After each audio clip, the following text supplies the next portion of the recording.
out of planning. It could not be just a laissez-faire approach. And we need coordination, we need planning, etc.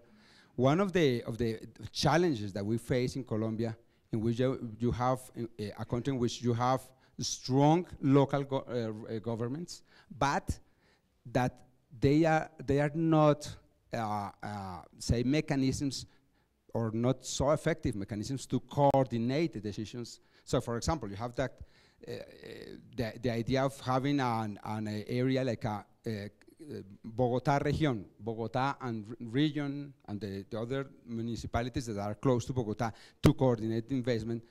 It is quite difficult. I don't know, in your experience, how important have been those to have some decision instruments or institutionality to coordinate investment and policies among cities. Wonderful. Thank you. Thank you for those very.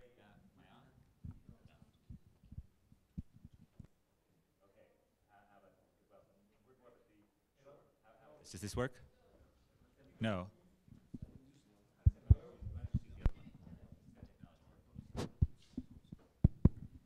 Thank you for those insightful and very illuminating comments. I'm very grateful for them. I want to start with the issue of infrastructure, which I think we all agree is incredibly important, both in Colombia and indeed throughout the world. The public sector always has a role in infrastructure, but it differs in different types of infrastructure. And I want to distinguish clearly between those types of infrastructure that we support primarily because of equity reasons, like making sure that poor people have access to clean water, right? That, I mean, yes, there are also efficiency reasons, there are externalities associated with the flow of disease as well, but it's primarily about social justice.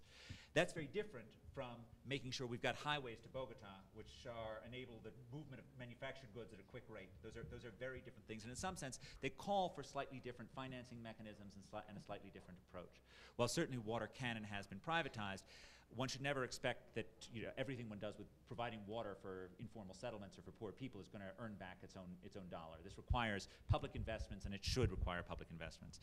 But when it comes to actually providing roads that are actually going to power the economy forward, why the heck shouldn't we think that in fact the businesses that will benefit from that will eventually pay for it? Now there's an issue of timing and looking forward. This is not in some sense to suggest that the businesses will just build the roads on their own. Obviously that doesn't happen, but you certainly want to think about a financing mechanism that is not just about public largesse.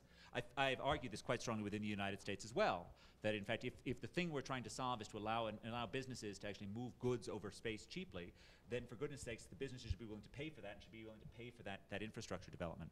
And I think that's why it's so important to be sensible about thinking about public-private relationships on this, to be thinking about private management, to be thinking about how you're going to have funding over time that can pay for this infrastructure.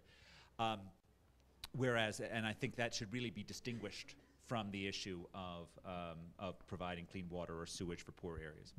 Secondly, a second point about infrastructure, which I think is crucial, I want to echo this point, is that expecting infrastructure planning to be done at very low levels of government, very localized levels of government, is a non-starter, right? I mean, I'm an economist. I believe that there are advantages of having localities compete along many dimensions, but not in providing a road system, right? Not in providing a larger transportation system. You actually always need a larger perspective that thinks through that. And as a result, while I'm often a fan of localization, if you're going to invest in transportation infrastructure, that clearly is not the way, especially given that localities have strong abilities to veto projects they don't think are perfect for them and to cause enormous mess, which is why even if you believe ultimately the private sector is going to pay for this new highway that's going to move goods efficiently, it's going to require public management to a very large degree moving forward.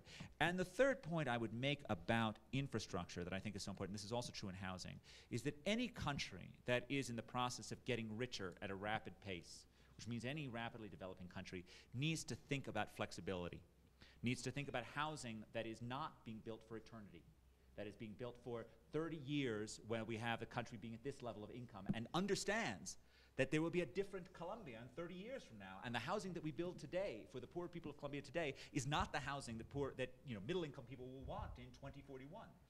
That is, I think, absolutely central, and it speaks to a larger issue that challenges all older cities. that cities continually need to reinvent themselves. They need to change for changing conditions. And the tendency to view cities as museums, as places that are, you know, that are frozen, echoing the past. Certainly some beautiful buildings, certainly the old plazas in Bogota need to be preserved. I'm not suggesting the contrary of that. But we need to think more generally about a process of continuing change, of continuing renewal. That when you build those 1 million houses, that you have to remember that you're going to build 1 million more ones, maybe on the same spot 30 years from now. And that seems absolutely crucial in terms of thinking that. And that's also true in infrastructure, which I think one of the reasons why, one of the many reasons why Bogota is such an international hero in transportation, because of bus rapid transit. That in fact bus rapid transit is just inherently a more flexible system than laying down rails for urban transit. It's one of the many reasons why many economists favor this. I would just like to echo, these issues were brought up a couple of times about regulation and democracy. It is you know, this is a very democratic country, and that's a wonderful thing. But on the other hand, it doesn't have the freedom that China has to just do whatever it wants. Now, all that freedom also gave us the Cultural Revolution, so it's not necessarily true that unfettered government activity is always such a boon, but it does create enormous challenges. And you can, in fact, have too much local control, too much local democracy, and you need to balance off the need to take into account the nation's needs and the needs of everyone with the idea of empowering every local community. And the last point I want to make is about longer run economic development.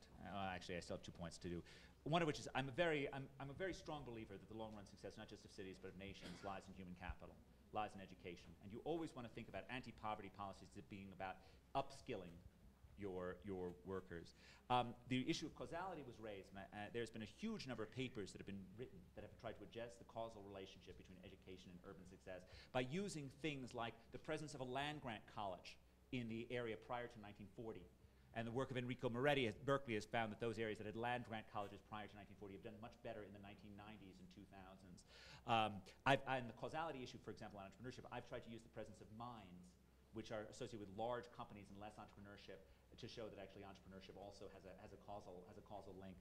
And then, you know, factors like the presence of Congregationalists in 1850, who are a very education-intensive religious sect within the U.S., those things also predict success today. So there have been a number of factors trying to push things back. And also, of course, we've done work on examining the urban productivity effects by looking at migrants. So you're able to compare the wages before and after they come to cities to correct for that. So there's been a fair amount of work. I'm not going to say it's all perfect, but there's been a fair amount of work on this. But I think, you know, thinking about the long-run economic development as being intimately related to not just physical infrastructure, but human infrastructure is, of course, absolutely crucial.